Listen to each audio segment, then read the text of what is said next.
Episode शुरू होता है बाबू के बचपन के क्राइम से। हम देखते हैं कि बचपन से ही बाबू में हिंसा की प्रवृत्ति थी। जेपी बॉम्बे पहुंचता है और बाबू के ट्रेल पर लग जाता है। बाबू बॉम्बे में जिम्मी के पास आश्रय लेता है। जिम्मी उसका पुराना साथी है जो उसे छुपने में मदद करता है। बाबू टैक्सी लेकर एक कपल को भाड़े पर ले जाता है। वो कपल को टॉर्चर करता है, उनके सामान लूटता है और उनके कुत्ते को भी लेकर भाग जाता है। जेपी इस कपल के पास पहुंचकर पूछताछ करता है। कपल बताते हैं कि बाबू ने उनके साथ कितना क्रूर व्यवहार किया। इससे जेपी को बाबू की क्रूरता का और पता चलता है। फ्लैशबैक में हम देखते हैं कि बाबू रिहैबिलिटेशन सेंटर से छूटकर अपनी माँ के पास जाता है। वहां वो देखता है कि उसकी माँ का नया बच्चा है और माँ उसे प्यार कर रही है। बाबू जल जाता है और गुस्से में आग लगा देता है। पुलिस उसकी माँ की तलाश करती है और हॉस्पिटल पहुंचकर जानती है कि बाबू ने उसी दिन आग लगाकर अपनी माँ को जला दिया और छोटे बच्चे को भी मार डाला। ये घटना बाबू की दैत्य जैसी हिंसा को दिखाती है।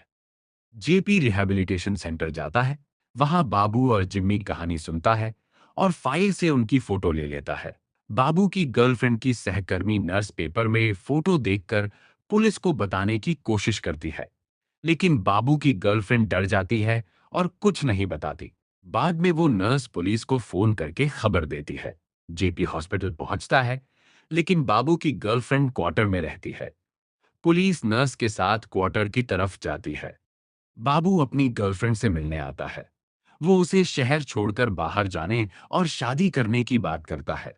गर्लफ्रेंड डरकर बाबू की फोटो वाला पेपर छुपाने की कोशिश करती है। बाबू उसे देख लेता है और गुस्से में उसे जमीन पर गिराकर सिर पर वार करके मार डालता है।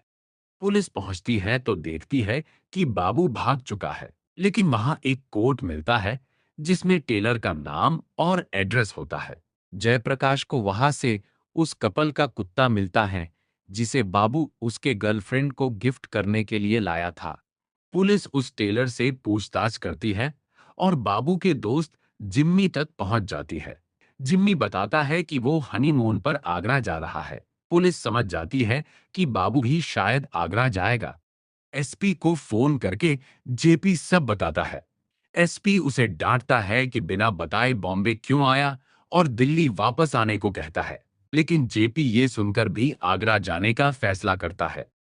दोस्तों, ये एपिसोड बाबू की क्रूरता, उसके पास्ट और जेपी की हिम्मत को पूरी तरह दिखाता है।